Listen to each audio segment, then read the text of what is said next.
Well, good evening. Thanks for joining us for KREM 2 News at 5. I'm Amanda Rowley. Today, a procession and a celebration of life was held in Coeur d'Alene for Coeur d'Alene Fire Battalion Chief John Morrison Jr. 11 days ago, he and other firefighters were ambushed while responding to a fire near Canfield Mountain. Morrison was shot and killed in that attack. KREM 2's Regan Gallo was among those who lined up for his procession today.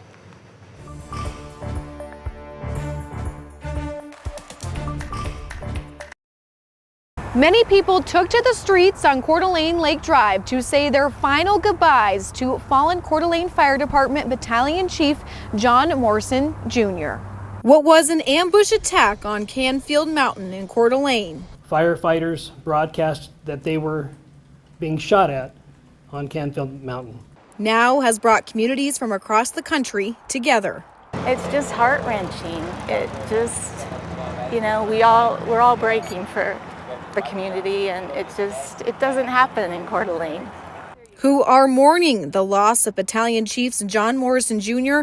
and Frank Harwood, who were known for their servant hearts and dedication to their communities. The entire world took notice. Everyone knows that when they call for help, the firefighters are coming.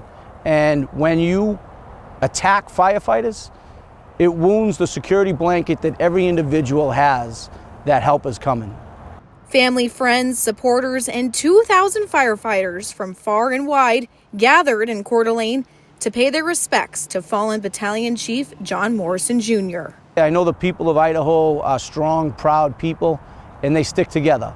And in a wake of a tragedy like this, they've really rallied around the firefighters, and we appreciate that. The firefighters are here. We took an oath to protect the public, and that's what we want to do. And the public recognizes when we're hurting, they're hurting, and they want to be part of and help us get through this tragedy.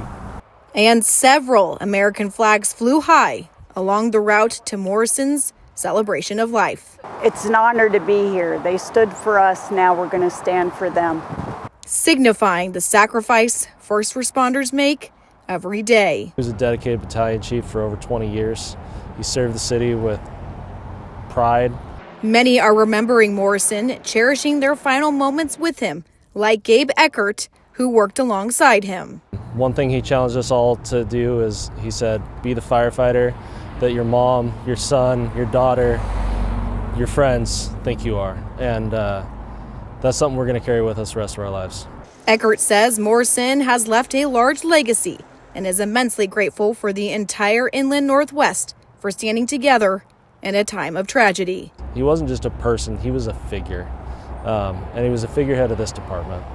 And he was my brother, and I'll remember him the rest of my life. Colleagues of Morrison remember and describe him as proud, charismatic, and a family man. And as people honor fallen Battalion Chief John Morrison Jr., it is clear that there's still a lot of healing to do in North Idaho. I'm reporting in Coeur d'Alene, Regan Gallo, KREM 2 News. And tomorrow, KREM will be back in Coeur d'Alene to cover another celebration of life for Battalion Chief Frank Harwood, who was also killed in that ambush on Canfield Mountain. Well, today, fire crews determined the Western Pines fire burning in Lincoln County is human-caused. That fire has now burned nearly 4,000 acres northeast of Davenport, and it's not yet contained. As you can see on your screens there, level 3 and level 2 evacuations are still in effect. Investigators say the fire started around noon yesterday, and 78 fire personnel are responding to that fire. Firefighters are also battling the Hope Fire in Stevens County. That fire has burned almost 7,000 acres near Northport and is 0% contained. Level 3 and level 2 evacuations remain in place. There are about 300 fire personnel battling that fire. The cause remains under investigation. And as wildfires continue to burn in the inland Northwest, we see a shift in the weather pattern with cooler temperatures today. Cody, are we staying cooler though? For how long?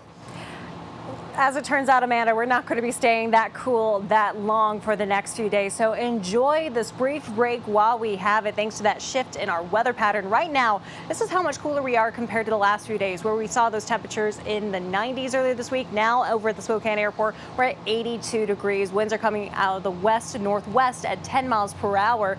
Around our region, mostly seeing those temperatures in the 80s for us. Still plenty of sunshine. Looks like those sand points right now is in the low 70s. We've been tracking some active weather there over the last few hours. Current wind speeds for the most part relatively calm for some, double-digit wind speeds for others. A bit breezy around Wenatchee, Moses Lake, and Omak right now. There's that look at that satellite and radar map where you can see that activity that we had in the Panhandle for the past 3 hours or so. So it looks like we picked up some rain showers here and there, but you can see it is now moving off right there. We've had this trough right here. Over the next few days, though, we're going to be looking at a ridge of high pressure continuing to build up, and that's looking to bring us some warmer temperatures. Our air quality right now currently in the good category, keeping a close eye on that, especially because we're still tracking those wildfires out there, and there's a chance we're going to see some hazy skies heading into tomorrow, so just be prepared for that. Next 12 hours or so, tomorrow looking to start off in the upper 50s. This weekend, though, we could see that return back to the low 90s by Saturday and Sunday. More in your full forecast coming up. All right, thank you, Cody. Spokane Indians face the Eugene Emeralds today at Avista Stadium. And ahead of the game, KREM 2's evening anchor Mark Hanrahan, Chief Meteorologist Jeremy Legoo, and Sports Director Andrew Quinn are all down there joining us live. It looks like we'll be checking in with them here in just a little bit, but they've been down there all night long for the exciting time here at KREM 2 night at Avista Stadium. Do we have them? There they are. Hey, there's the men in blue, the blue crew. Who do you have there with you? That's right, the blue crew. There you go. Oh, well, we got Doris right here to my right, and we got Ribby, of course, to my left, the stars of the show. Amanda, we are in Avista Stadium along the third baseline. The Eugene Emeralds, boo, taking batting practice behind us.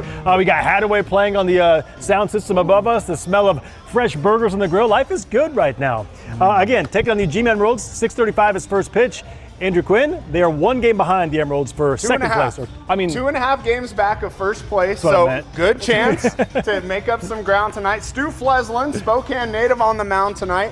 $100 strikeout night. I know you guys are trying to win $100. We need a lot of strikeouts tonight. Yeah, I told him to pick my seat. Every time an Indians pitcher strikes out an Emeralds batter, someone in the crowd gets $100. And the weather, Jeremy, it's fantastic. Oh, it's perfect. Mid-80s, light breeze, sun going down. Most of the stadium's in the shade. Come on out. All right, we'll send things back to you in the studio, Amanda. All right, thanks, guys. Looks great out there. Well, we are just getting started here at KREM 2 News at 5. Hopefully this person's all in. Well, Spokane City Council is looking to fill a vacant seat. Next at 5, we look into the 4 possible candidates. But first, a suspect makes his first appearance before a judge for a string of fires in downtown Spokane.